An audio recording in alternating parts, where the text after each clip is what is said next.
உங்கள் நாட்கள் புதிதாகும் என்னும் இந்த நிகழ்ச்சிக்கு ஜீவனுள்ள தேவனுடைய குமாரனாகிய இயேசுவின் நாமத்தினாலே உங்கள் அனைவரையும் வாழ்த்தி வரவேற்கிறோம். தேவன் நல்லவர், அவருடைய கிருபை அவர்களுக்கு காத்திருக்கிறவர்களுக்கு என்றென்றும் உண்டு. இன்றைய நாளில் தேவ கிருபை உங்களை முழுமையாய் சந்திப்பதாக. ஆமென். விசுவாசிக்கிறவர்களுக்கு எல்லாம் கூடும் என்று வேதம் சொல்லுகிறபடி இன்றைய நாளில் உங்களுக்காய் கர்த்தருடைய வாயிலிருந்து புறப்பட்டு வந்த ஒரு வேத வசனத்தை வாசிக்க விரும்புகிறேன். அந்த வசனத்தை நீங்கள் கேளுங்கள். இது மனிதனுடையதல்ல, இது தேவனுடையது. தேவன் சொல்லுகிற இந்த வார்த்தை உங்களோட வாழ்க்கையை மாற்ற வல்லமை உள்ளதாய் இன்று இருக்கிறது. ஆமென். பிலிப்பியர் 2 அதிகாரம் 27 வசனம். அவன் வியாதிப்பட்டு மரணத்துக்கு சமீபமாய் இருந்தது மெய்தான், ஆகிலும் தேவன் அவனுக்கு இறங்கினார். அவனுக்கு இறங்கினதும் அல்லாமல் துக்கத்தின் மேல் துக்கம் எனக்கு உண்டாகாதபடிக்கு எனக்கும் இறங்கினார் என்று இந்த வேத வசனம் சொல்லுகிறது. வியாதிப்பட்டு மரணத்துக்கு சமீபமாய் இருப்பவர்களுக்கு தேவன் இறங்குவார் என்று வேதம் சொல்லுகிறது. ஆண்டவராகிய இயேசு கிறிஸ்து மரணத்துக்கும் பாதாளத்துக்கும் உரிய திறவுகோல்களை உடையவராய் இருக்கிறார் என்று பரிசுத்த வேதாகமம் சொல்லுகிறது. ஒரு மனிதனுடைய மரணத்தை தீர்மானிப்பது இயேசு கிறிஸ்து என்று வேதம் சொல்லுகிறது. அப்போ மரணத்தின் மேல மனிதனுக்கு அதிகாரம் இல்லை. அந்த நாளுக்கு அந்த மனிதன் தப்பி போவதும் இல்லை. அவன் நல்ல ஆரோக்கியமாக இருந்தாலும் மரணம் வரும், அவன் வியாதிப்பட்டு இருந்தாலும் மரணம் வரும், அவன் ஒரு பிரச்சனையும் இல்லாமல் இருந்தாலும் மரணம் வரும், அவன் வயோதிபனாய் இருந்தாலும் வரும், வாலிபனாய் இருந்தாலும் வரும், சிறு பிள்ளையாய் இருந்தாலும் மரணம் வரும். அது எப்பொழுது வரும், எப்படி வரும் என்று யாருக்கும் தெரியாது, இயேசுவுக்கு மாத்திரமே தெரியும். ஆனால் இங்கு வசனம் சொல்லுகின்றது, வியாதிப்பட்டு மரணத்துக்கு சமீபமாய் இருப்பவர்களுக்கு தேவன் இறங்குகிறார். இன்றைய நாளில் இந்த நிகழ்ச்சியை பார்க்குற நீங்கள் ஒருவேளை நீங்கள் வியாதிப்பட்டிருக்கலாம், மரணத்துக்கு சமீபமாய் அந்த வியாதி வந்திருக்கலாம். ஆனாலும் உங்களுடைய கணவனோ உங்களோட மனைவியோ உங்களுடைய பெற்றாரோ உங்களோட பிள்ளைகளோ உங்களோட நண்பர்களோ உங்களுக்கு வேண்டிய யாரோ ஒருவர் வியாதிப்பட்டு மரணத்துக்கு சமீபமாய் இன்றைக்கு இருக்கலாம். ஆனால் அப்படிப்பட்ட ஒரு சூழ்நிலை நீங்கள் இருப்பீர்களானால் அல்லது உங்களுடையவர்கள் இருப்பார்களானால் அவர்களுக்காகவே இந்த செய்தியை ஆண்டவராகிய இயேசு கிறிஸ்து என்று அனுப்புகிறார். வியாதி ஆயிற்று, வியாதி பெருகிற்று, வியாதி முற்றிற்று, இனி மரணம்தான் முடிவு என்று டாக்டர் சொல்லியிருக்கலாம். நீங்கள் பயந்து போயிருக்கலாம். அவர் மரித்தால் நான் என்ன செய்வது, என் வாழ்க்கை இப்படி, என் பிள்ளைகளை யார் நடத்துவது என்று கேட்டு நீங்க கதறலாம். ஒரு கணவன் மரிக்கும் போது அல்லது மனைவி மரிக்கும் போது அல்லது பெற்றார் மரிக்கும் போது அதன் பாதிப்புகளும் வேதனைகளும் வலிகளும் காயங்களும் எவ்வளவு பெரியதென்று யோசித்து பாருங்கள். அது மிகவும் கொடியதாய் இருக்கிறது என்பதை நீங்கள் புரிந்து கொள்வீர்கள். ஒரு முறை ஒரு கணவன் மரித்த போது அவருடைய மனைவி அவர்களுக்கு யாருமில்லை உதவி செய்ய. அவங்க கேட்டாங்க, யாரை நம்பி என்னை விட்டுட்டு போறீங்க என்று சொல்லி அவங்க கேட்டாங்க. யாரை நம்பி என்ன இந்த பூமியில விட்டுட்டு போறீங்க, என்னை யார் பார்ப்பாங்க, எனக்கு யார் உதவி செய்வாங்க, யார் எனக்கு உணவு தருவாங்க என்று அவர்கள் கதறினார்கள்.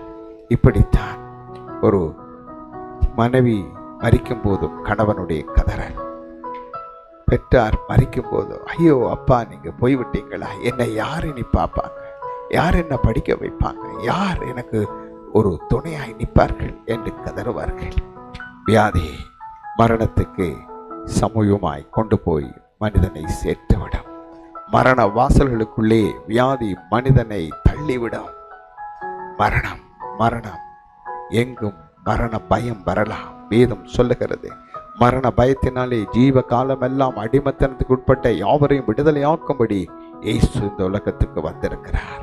இயேசு இந்த மரணத்துக்கு அதிகாரியாகிய பிசாசானவனை தம்முடைய மரணத்தினாலே அழித்து மரணத்தை ஜெயித்து 3ஆம் நாள் எழுந்தார். பாவத்தின் சம்பளம் மரணமா இருக்கிறபடியினாலே இயேசு கிறிஸ்து மனிதர்களுடைய பாவம் அவர்களுக்கு வியாதியையும் மரணத்தையும் ஏற்படுத்தி விடுகிறது. ஆதலால் அவருடைய பாவங்களையும் சாபங்களையும் வியாதிகளையும் துக்கங்களையும் இயேசு கிறிஸ்து தன் சரீரத்தில் ஏற்றி சிலுவை மேல் அவர் சுமந்து தீர்த்தார். அவர் சிலுவையிலே அடித்து நொறுக்கப்பட்டார். அவருடைய கைகளும் கால்களும் ஆணிகள்னால கடாவப்பட்டது. அவருடைய சரீரத்தை சவுக்கினாலே அடித்து கிழித்து நொறுக்கினார்கள். ஆண்டவராகிய இயேசு கிறிஸ்துவின் தலையிலே முள்முடியை சூடி கோலினாலே அடித்தார்கள். அந்த முட்கள் தலையின் தோலை கிழித்தது. இரத்த மயமாய் மாறினது அவருடைய முகம். அவருடைய உடம்பெல்லாம் இரத்தமாய் இருந்தது. அவருடைய சரீரம் தன் பலனை இழந்ததே. வானத்துக்கும் பூமிக்கு நடுவிலே 6 மணி நேரம் அவர் சிலுவையிலே தொங்கினார். ஏன் தொங்கினார்? உங்களுடைய பாவத்துக்காக, உங்களுடைய வியாதிக்காக, உங்களுடைய துக்கத்துக்காக, உங்களுடைய பாவ சாப ரோகங்கள்ல இருந்து உங்களை விடுதலையாக்கும்படி உங்களுடைய பாவங்களையும் சாபங்களையும் வியாதிகளையும் துக்கங்களையும் இயேசு தன் சரீரத்தில் ஏற்றுக்கொண்ட போது அவர் சிலுவையில இப்படியாய் அந்த கேடடைந்திருந்தார். அவருடைய முகம் பார்க்க கூடாது இருந்தது. அவருக்கு அழகுமில்லை, சௌந்தரியம் இல்லாதவராய் மாற்றப்பட்டார். 1000 10,000 பேர்களை சுரந்தவராகிய இயேசு அழகற்றவராய் காணப்பட்டார். காரணம் என்னுடைய பாவம், உங்களுடைய பாவம் அவர் மேல் வந்தபோது அவர் இப்படியாய் மாறினார். அவர் பாவம் செய்யவில்லை, அவர் வாயில் வஞ்சனை இருந்ததில்லை. இயேசு மேல் நம்முடைய பாவம் சுமத்தப்பட்டது. அவர் அதை சுமந்து தீர்த்தார். நாங்கள் சுமக்க தேவையில்லை, இயேசு உங்களுடைய பாவத்தை சுமந்து தீர்த்தார். ஆதலாலே இந்த வியாதியினாலே நீங்கள் மரிக்கப் போவதில்லை. நம்புங்கள். இயேசுவுக்கு 5 காயங்கள் உண்டு. 2 கைகளிலேயும் 2 காயம் ஆணிகள்னால் அடிக்கப்பட்டது. 2 கால்களிலேயும் ஒரு ஆணியை வைத்து அடித்தார்கள். 2 கால்களிலேயும் காயங்கள். விழாவிலே ஈட்டியால் குத்தினார்கள். 5 காயங்கள். இந்த 5 பெரும் காயங்களும் எந்த ஒரு வியாதியசன் மேல் அவர் வைக்கிறாரோ அவன் பிழைப்பான். மரணத்தை அந்த மனுஷன் ஜெயிப்பான். அவன் குறிக்கப்பட்ட நாளை மறிப்பதில்லை. ஆகவே இந்த இயேசு உயிரோடு இருக்கிறார், உங்களை நேசிக்கிறார். உங்களுடைய சாகரவனுடைய சாவை நாம் விரும்புவதில்லை என்று அவர் சொல்லுகிறார். மனம் திரும்புதலை விரும்புகிற தெய்வம் இன்றைய நாள் உங்களுடைய வாழ்க்கையில மரணத்திலிருந்து உங்களை எழுப்ப விரும்புகிறவராயிருக்கிறார். அவருடைய வல்லமை பெரியது, அவருடைய ஆளுகை பெரியது. அவர் இந்த வானத்தையும் பூமியையும் சமுத்திரத்தையும் உள்ள யாவற்றையும் உண்டாக்கின சர்வ வல்லமுள்ள தேவன் இயேசு. ஆகவே மரணத்தினாலே வியாதிப்பட்டு மரணத்துக்கு சமயமாய் இருக்கிற உங்களுக்கு ஒரு நற்செய்தியை இன்று அறிவிக்கிறோம். இயேசு மரணத்தை ஜெயித்தவர்.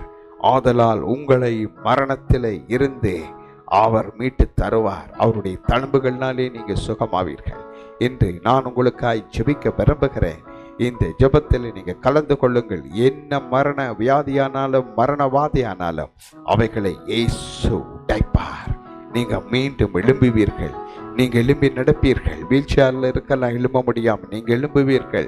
ஆஸ்பத்திரியிலே படுத்த படுக்கையில் இருக்கலாம், நீங்க எழும்பி நடப்பீர்கள். உங்களால இயங்க முடியாத நிலையில கேன்சர்னால பாதிக்கப்பட்டிருக்கலாம், இயேசு சுகமாக்குகிறார். இயேசுவை விசுவாசிக்கிறவர்களுக்கு அவர் அற்புதம் செய்கிறார். இயேசு ஜீவிக்கிறார். இயேசுவால் எல்லாம் செய்ய முடியும். அவர் அற்புதங்களின் தேவன், அதிசயங்களின் தேவன். அதனால் இயேசு உங்களுடைய வியாதிகளை சுமந்து தீர்த்து விட்டார். நீங்க சுமக்க தேவையில்லை. இயேசுவை விசுவாசித்தால் போதும். அற்புத சுகத்தை நீங்கள் இப்பொழுது பெற்றுக்கொள்ளுவீங்க. நீங்கள் இந்த சுகம் பெற விரும்பினால் என்னோடு சேர்ந்து இந்த ஜெபத்தை சொல்லுங்கள். அதன் பிற்பாடு நான் உங்களுக்கு பிரார்த்தனை செய்வேன். நீதியுள்ள பிதாவை, உம்முடைய குமாரன் இயேசுவை நான் இப்பொழுது என் உள்ளத்திலே சொந்த தெய்வமாய் ஏற்றுக்கொள்கிறேன். இயேசுவே, நான் ஒரு பாவி. என் பாவங்களை மன்னியும். உம்முடைய இரத்தத்தினால் என்னை கழுவி பரிசுத்தமாக்கும். வியாதிப்பட்டு நான் மரணத்துக்கு சமயமாய் இருக்கிறேன். ஆண்டவரே, என்னை சுகமாக்கும். உம்முடைய தழும்புகளால் சுகமாக்கும். இயேசு கிறிஸ்துவின் தழும்புகளாலே குணமாகிறோம் என்று சொன்னபடி எங்களை சுகமாக்க ராஜா. ஓ, நாங்கள் ஆண்டவரே, எங்களுக்கு நித்திய ஜீவனை தாரும். என்னை சுகமாக்கும். நீர் உயிருள்ள தெய்வம் என்று இன்றைய நாளில் நான் அறிந்திருக்கிறேன். எனக்கு அற்புதம் செய்ய இயேசுவின் நாமத்தில் பிதாவை ஆமேன் என்று சொல்லுங்கள். அப்படியே சுகமாவீங்கள்.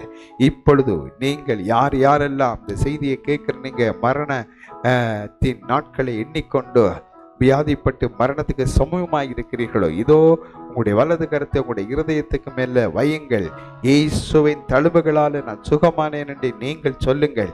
இப்பொழுது நான் உங்களுக்காய் ஜெபிக்கிறேன். அற்புதம் நடக்கும். அங்கே இயேசுவின் நாமத்தினால பிதாவே, இப்பொழுது உம்முடைய குணமாக்கும் வரங்களையும் அற்புதங்களை செய்கிற சக்தியாகிய வரத்தையும் இயேசுவின் தழும்புகளிலிருந்து வழிந்து வருகிற சுகமளிக்கிற வல்லமை அனைத்தையும் ஆண்டவர் யார் யாரெல்லாம் விசுவாசித்து இயேசுவின் நாமத்தில் நான் சுகமானேன் என்று சொல்லி நிற்கிறார்களோ, அறிக்கை செய்கிறார்களோ, கரங்களை வைத்திருக்கிறார்கள், ஒவ்வொருவரும் சுகமாவார்களாக இப்பொழுதோ இயேசு கிறிஸ்துவின் வல்லமுள்ள நாமத்தினாலே ஒவ்வொரு வியாதிகளும் மறையும்படி கட்டளை கொடுக்கிறேன்.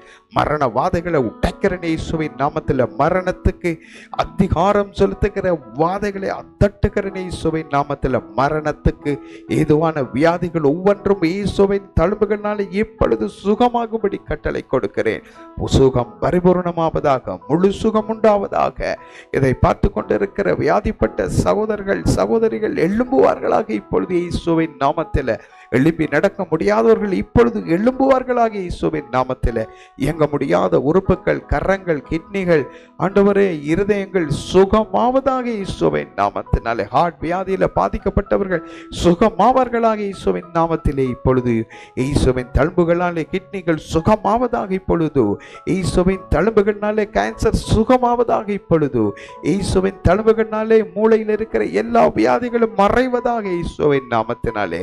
உச்சந்தலிருந்து உள்ளங்கால் வரைக்கும் இருக்கிற எல்லா வாதைகளை கடிந்து கொள்ளுகிறேன் இயேசுவின் நாமத்தில். இப்பொழுது சுகம் உண்டாவதாக.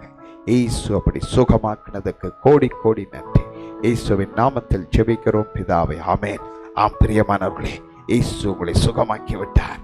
சந்தோஷமா இயேசுவுக்கு நன்றி சொல்லுங்கள். அவரே சுகமாக்கிறவர். ஆமென்.